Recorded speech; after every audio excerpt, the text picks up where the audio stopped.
Like a lot of photographers, I prefer to do my portraits in natural light, but you can't always schedule a photo shoot around natural light, or sometimes you want to shoot at the client's home and the natural light there just isn't good. You can introduce an external flash and a light stand and an umbrella, everything you need for under 80 bucks. So I'm going to show you how to get great results with an off-camera speed light and how to take it outside and use it in brighter sunlight, as well as how to adjust all your camera settings. We'll talk about the specifics of the camera gear and what you really need too. So the first thing I'm doing is setting up this light stand and just putting the flash on top of it. And I would never really use a bare bulb flash like this, but I will do it just for the sake of example to show you what kind of results you'll get with just the external flash. Now, lots of flashes will integrate with your camera's system, but we're going to recommend off-brand flashes that don't necessarily talk directly to your camera because you can save a whole bunch of money. So I'll show you how to do that for every different camera that you might have, but for now, I'll just turn this on and demonstrate the results. I'm going to be triggering it with the external flash here.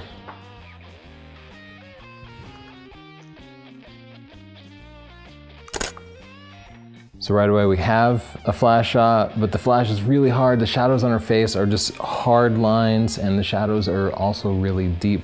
So let's talk about how to set up the settings on your camera and on your flash. Because we're shooting indoors and the flash is going to be our main light as opposed to a secondary light, we want to use manual mode on the camera. Now, there are flash systems where you can use sort of automatic modes, but in the course of either using this or just learning it, I find manual mode to just be a lot more reliable. I find the sort of ETTL systems for off-camera flashes like this to be more complex than necessary, and manual mode is much easier. Don't be intimidated by manual mode. If you haven't used it before, we have a video that can walk you through every step of the process and make it very easy. But for now, I'm just going to put this camera into manual mode. And then I'm going to set the shutter speed to 1/200th of a second. I'm going to go ahead and use the lowest f-stop number I can and the lowest native ISO, which on this camera and most cameras is ISO 100. Now, if I take a picture of Chelsea without the flash on, let's see what we get with these settings.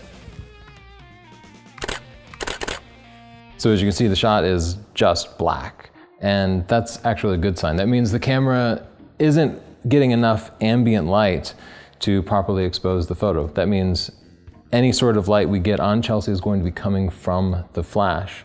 Now, to activate the flash, I'm going to be using the onboard flash here. So I'm going to pop that up. Now, this flash can operate as what they call an optical slave, and that means it does nothing. It just watches the world until it sees a bright flash of light, and when it sees that flash of light, then it pops. Then it fires. So I put this into optical slave mode by just pushing the mode button. And I've adjusted the output down to 1/8 of total power. That's 3 stops down from full power.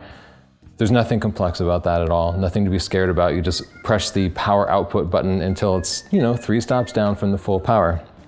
The camera, setting it up to properly trigger the optical slave, can be a little more complex, and it's different for different cameras.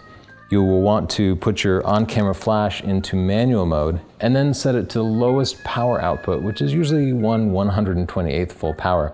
If you don't feel like fussing with the on-camera flash, if your camera doesn't have an on-camera flash, you can also get a radio trigger for maybe 20 bucks that will allow you to trigger a flash remotely. But we're trying to save 20 bucks and get this as inexpensively as possible.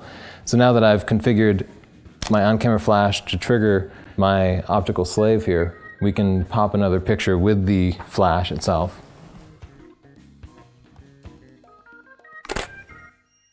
Those shadows are really harsh, so let's work on softening that up a little bit.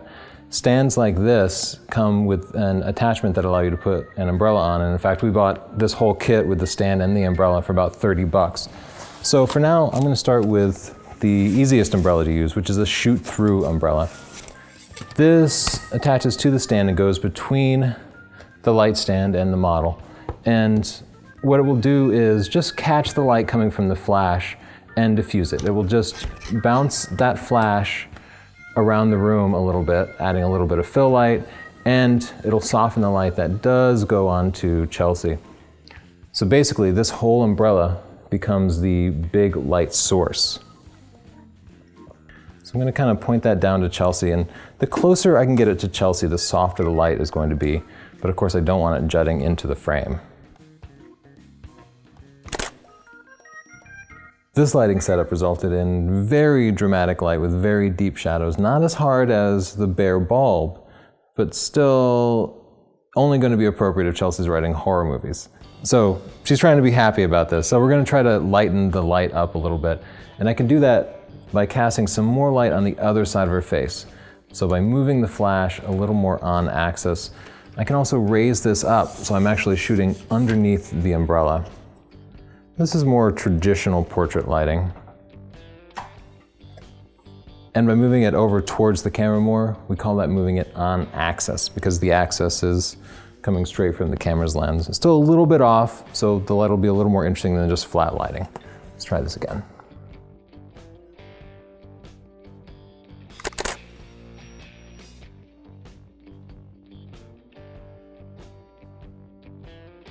Let's move it over a little bit more. Actually going to switch sides.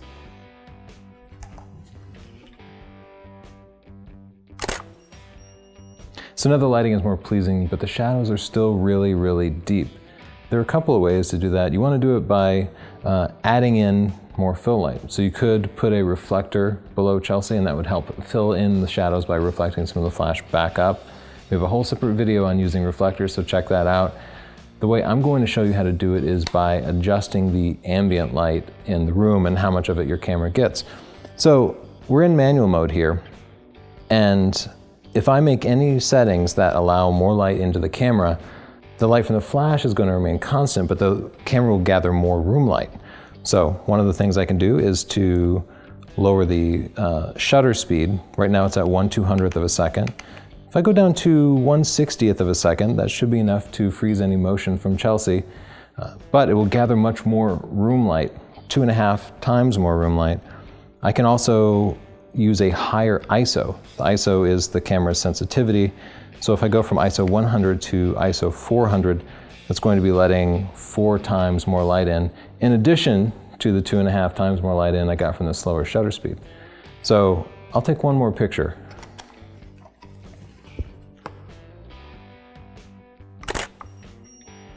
Now there's more room light, and indeed there is more fill and the shadows aren't as deep, but the flash seems a little bright. And this kind of process always takes place anytime you use a flash and a camera, because there's no one set of settings that I can give you that's going to work in every environment. Instead, what you have to do is take test shots, adjust it a little, and reshoot. In fact, sometimes before we have a client over, I'll even set up a mannequin, or it could even just be a foam head, and I'll practice on that. I'll get the settings just right in the right environment so that I don't have to go through as much trial and error when the client does get here. So I'm going to drop the light output from the flash by a couple of stops.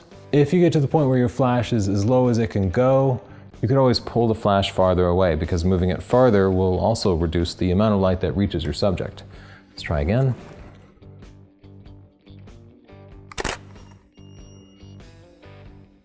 So I'm happy with the lighting now. We have some shadows under the cheekbones, which help to define the face.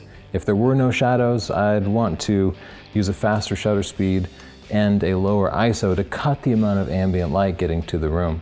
If the shadows were too deep, again, we raise the ISO or lower the shutter speed. The light on the face is nice and bright and contrasting with the ambient room light. If there weren't enough light on her face from the flash, I would turn the flash output up or even move it a little bit closer to her. You'll see that as I've been moving the umbrella, I've been trying to keep it pretty close to Chelsea, and generally the closer you can get the flash to your subject, the softer the light is going to be. If the shadows were actually too soft or too flat, you might rectify that by pulling it away a little bit, or by using a smaller diffuser on the flash.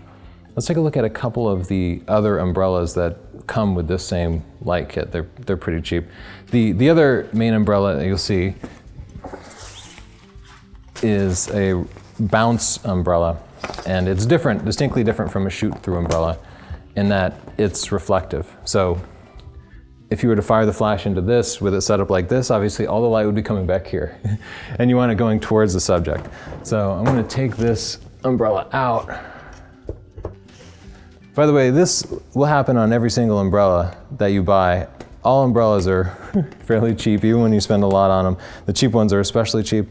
It's okay, it still works. I've had this umbrella for like a decade. I think it broke on about use number 3, but that's fine. It still gets the job done. Maybe it doesn't look super pro though. So I'll attach this umbrella into the light stand.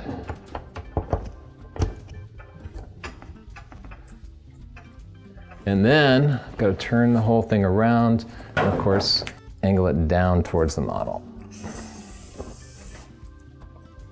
So notice that even as I did that, the light source is now back here instead of being over here, because this umbrella itself is the light source, not the flash. So unless I want to change the size of the light source, I also need to move it much, much closer. And again, usually your best bet is to get as close as you can without getting it into the frame.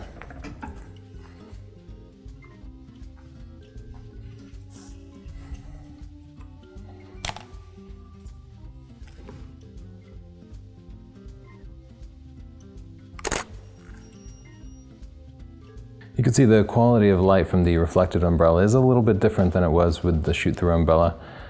Let's take just a minute to understand the camera settings a little bit better. I've been shooting at ISO 400 and 1/60th of a second. Let's drop the ISO from ISO 400 down to 100 so that we can see the effect.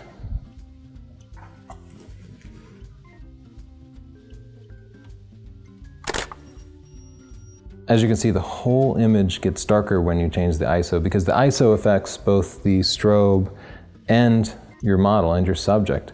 If you want to adjust just the ambient light, you can adjust the shutter, because I'm at 1/60th of a second now, but the flash is going to fire in just a fraction of that. So even if I adjust the shutter up to 1/200th of a second, the same amount of light from the strobe is going to get in, because it's firing in just a tiny fraction of a second.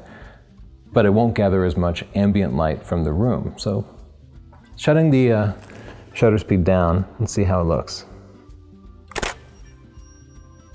At 1/200th of a second, we're cutting out all light from this fairly dim room, so we're only seeing light from the flash at this point.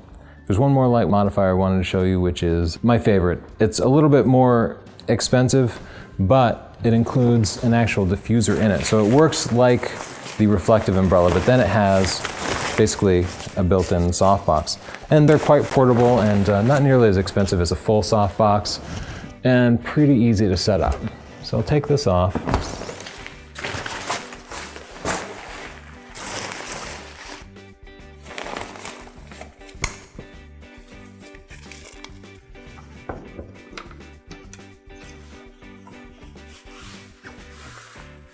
And for this, I need to put the flash right in there.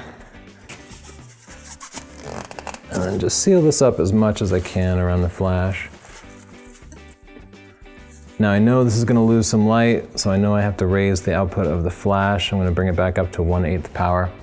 And because it is a reflective umbrella, it needs to be pointing away from Chelsea. This whole big white surface here is going to become a big softbox. It's a little more effective at this than the shoot-through umbrella was, because it's not scattering light as around the room as much. So we'll set that up, take another demo shot.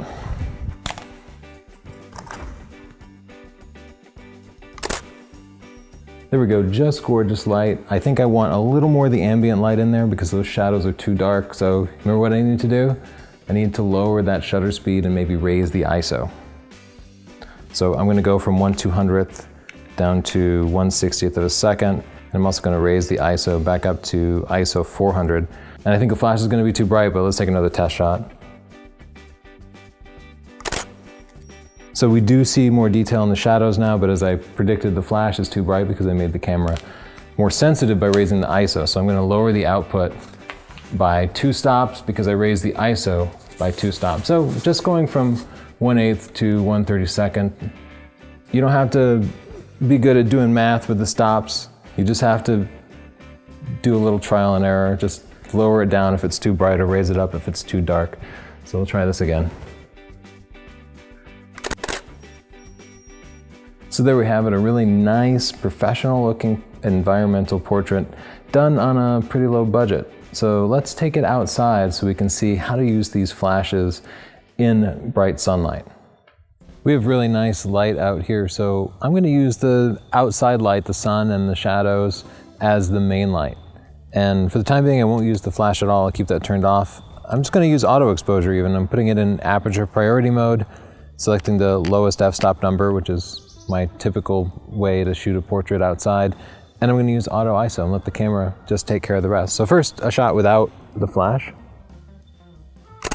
Those are decent shots. The lighting is nice on her face, but she's wearing dark clothes and the background behind her is very dark, and that means she's not very well separated from the backdrop. So I'm just going to take this flash and put it behind her. I like having a flash available to use as a kicker flash. So it's going to be behind her and just out of the frame. And you can see I've got a sandbag here because these things become a sail in the wind and they will fall over.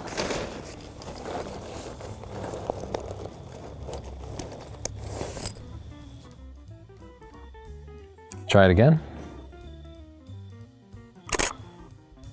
So again, there's always a little bit of trial and error with lighting, but as I look at it, I can see the light is actually catching her face quite a bit. So I'm going to move it more behind her, just more on axis. I can see I can actually get it closer. So I'm just going to make another adjustment to it.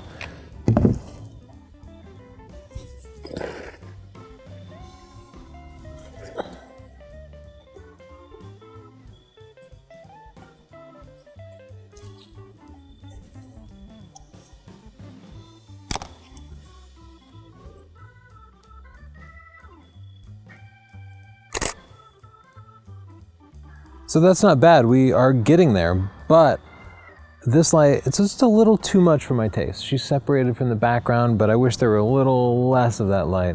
So I'm just gonna turn the flash down. Each stop I drop it will cut the light by half. So I'm gonna drop it maybe a stop and a half or so and we'll try again.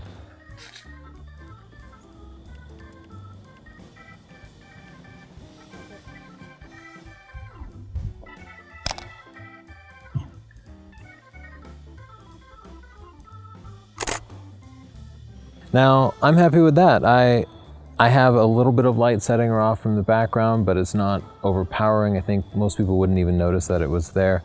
And what I'd like to convey most about this is that you can get a flash and a light stand and a couple of umbrellas pretty inexpensively, and it can really, really improve your portrait photography. It's not too much to carry around.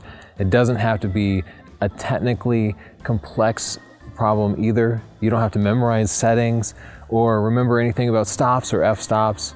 If you want more light, turn the flash up. If you want less light, turn the flash down or move it further away.